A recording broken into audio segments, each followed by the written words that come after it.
Hello and welcome to another Reaconteur video, and in today's video I'll be covering every developer spec in Type Soul. Make sure to subscribe since only about 20% of the people watching this video right now are actually subscribed. Now let's get straight into it. First of all, I think it's important to cover the titles and custom names since they're a big part of Type Soul specs and most spec users have them. There were a few things important to note about all of this, but my info for most of this is from Cetro, so if things are lower it's because they've been adjusted over time or by the old devs. Espadas would get 30 health Reiatsu and then passive heightened Reiatsu regen, similar to what Visored Ray regen variant would give a few weeks ago.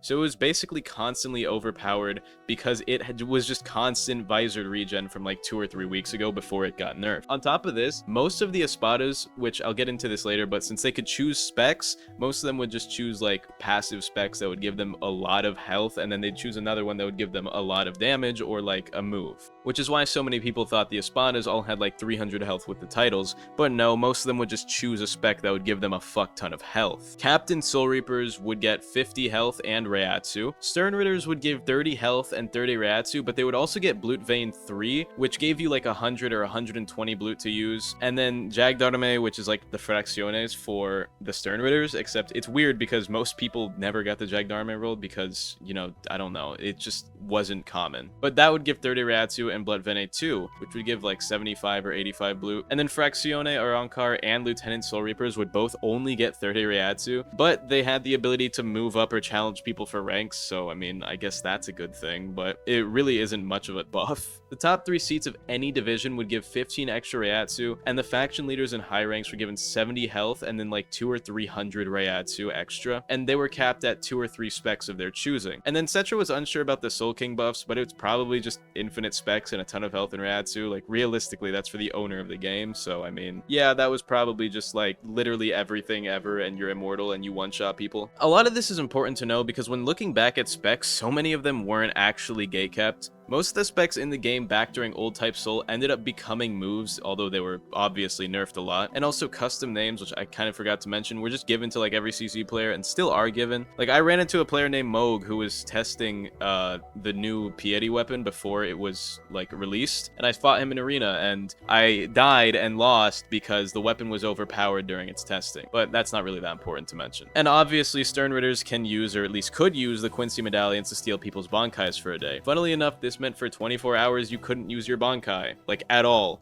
And for some reason, if you had ice and your ice Bankai got stolen, you couldn't play the game because it would glitch you and you were just unable to use any moves. So if a Quincy like really hated ice users, they could just find every ice user they saw, get them to pop Bankai, and then steal it, and now boom, you're basically banned for 24 hours because you can't play the game or do anything. Anyway, about the old specs. A good example of old specs which were added to the game as moves, whether they were nerfed or not, which usually they were nerfed, but specs which made it into the base game include Gran Rey Sero, Sanctusvinger, all of Kyoka Sugetsu, which was for some reason a moveset rather than like a Shikai before. Visionary, technically, which the reason why I say technically is because Visionary had a spec moveset that was completely different from what it is now. So like the old one could like summon like space and stuff all like that, like all the stuff you see Gremmy doing in the show and the manga. But then, like, the one we got is, like, the most lackluster, uninspired, boring thing ever, and it's literally the worst partial mode in the entire game. Also, Bala Fireworks, which is technically a nerfed version of a spec move called Sero Works, which it's basically the same thing, except you get Stark's guns during Sero Works, and it's red, and it does, like, a ton more damage, has a bigger AoE and stuff like that. But Bala Fireworks is just, like, a recreation of that move, but nerfed. Voltage, which is literally just the Lightning Barreric move, except buffed. Like, it's literally the same move. Like, you can't see the difference between them. And basically everything in the game was actually at one point a spec. The newish Arankar weapon, which was the PED, which I mentioned, was a spec, and it was actually in testing a few weeks ago, and every shrift basically used to be locked behind Stern Ritter. So if you weren't a CC player and a Stern Ritter, you couldn't get most of the shrifts in the game. And even after they were released, they were all nerfed because the spec shrifts didn't have 2 moves, they had 3. One spec I distinctly remember is Getsuga Tensho, which used to have a much bigger hitbox and do like 2 bars of damage, but then they added Zangetsu to the game, game, so they ended up including the Getsuga Tensho in that kit instead of as its own move, which it actually technically makes more sense as its own move based on Bleach lore, but I'm not going to get into that. Anyway, let's get into the specs that currently don't exist in the game. First of all is Getsuga Jujisho. This is a move which last I saw does 4 bars of damage and is a massive nuke-sized AoE similar to the one that's like in the show,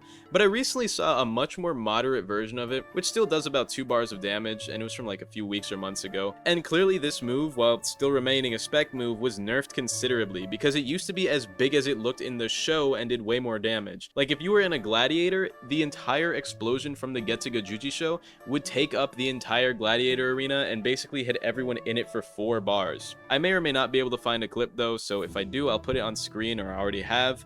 And if I don't, I'm sorry, but I'm going off of memory for this, because I've literally seen the clip a few weeks ago, but I might not be able to find it. Up next is the almighty Schrift and Volsternitch, which is used by Basby from Bleach. Anyway, in-game, it literally cripples you for like...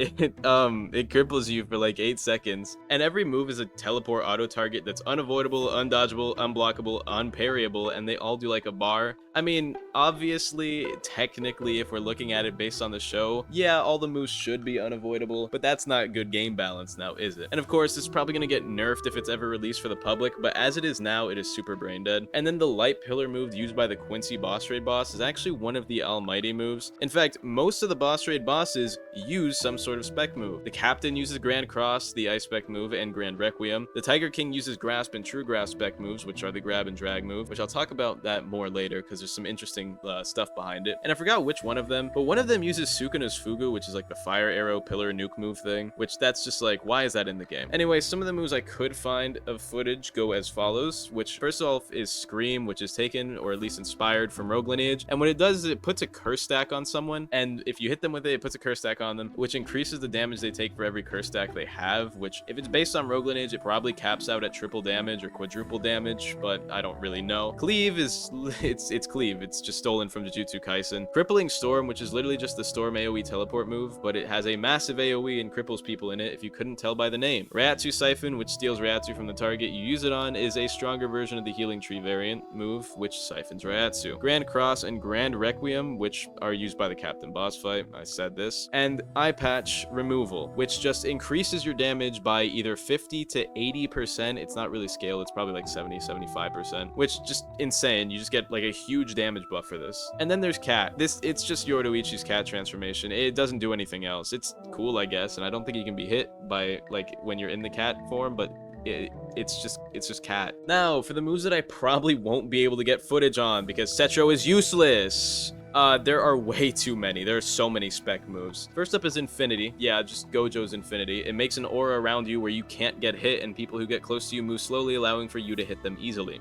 Next up is Mukio Shunko, which isn't used, but it's actually really interesting because in the show, Mukio Shunko is a variant of Shunko involving Kido. So you mix Kido and Hakuda. And the Mukio Shunko uses Reiatsu and Kido techniques in Hakuda, so it could actually be a future variant for Hakuda Kido builds, which might be getting released with Hell or maybe even before Hell. But I just think it's actually really interesting that Mukio Shunko is in the game because Kido Hakuda could actually become meta, and I'm so scared of that because Kido takes no skill and Hakuda in its prime was kind of scary. But let's go back. There's also the Espada Sonido, which is just a super fast, long-range, cancelable Sonido. Like, if you guys remember what the old speed variant was for True Vasakar, where it gave you like 3 flash steps and all that, and they were super fast. Yeah, this is that times 10. Like, it's actually insane. You could stay in a flash step for like 20 seconds. And of course, along with Infinity, I probably should have mentioned this earlier, but there is Hollow Purple, which has 2 variants. The M1 variant being the little flick Hollow Purple Gojo uses on Toji, while the M2 is the massive one he uses to cut the flowered curse thing, I forgot her name,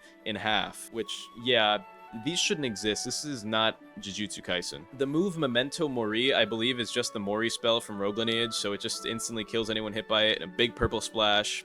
Teleport is, you guessed it, it's a spec move, and it does exactly what it sounds like. And there's so many bullshit specs in the spec moves, which, like, you can't even tell me what they are. I can't even find, like, leaked footage on them. Like, there's a spec move. There's 2 spec moves, actually. Mashallah and Stoic Bomb. Like, why do these exist? And why, like, what are these? I don't know what these could possibly be. Anyway, when you really look at specs, basically all of them have been implemented into the game at some point. Even Sanctzwinger, which the Neil variant is still a spec, and it's the one that the boss uses, it was basically implemented into the game, with some slight changes and rebalances to make it possible to fight against. Although I think if they add a Neil variant of Sanctzwinger into the game, that would be cool as fuck. Like, that's probably one of the coolest. Like, that is aura. You make someone kneel to you mid-fight, that is insane aura. But you know. There's also the Espada Captain and Sternritter Command moves, which are all one of two things. They're either the skills that summon Captain ranked equivalents to you for wars and stuff, or they're the equivalent of clan control and just allow devs in high ranks to change the rankings of people and give and take titles. And I probably should have mentioned this earlier, but Reishi Javelin, which is just a blue javelin to throw at people with a large AoE. There's also the move True Grand Slam, which may have the property of banning people hit by it, which is why I said I'll bring it up earlier. And the reason why I think this is because the only instances I have seen of this move outside of showcase or boss use integration was used to ban people. Then again, the mods could have just had the command ready and did it because they thought it was funny to Grand Slam into ban combo. So it might not ban people, but the way I've seen it used, it's pretty much only been used to ban people, or at least cinematically ban people. Anyway, I hope you guys enjoyed this video. Shoutouts to Jake, Cyberboy21, Drizzy Drake Fan, and Kenix. I love you all. And if I missed any specs in this video, you should probably say what I missed down below in the comments and what they are. Maybe I'll make a part 2 with all the stuff that I missed. And there's so many specs in this game. Like, there are so many. Like, I think there's something like 40 or 50 specs in this game that Cetra was talking about that I've seen in, like, special menus. It's insane. Anyway, I hope you all enjoyed. I love you all, and goodbye.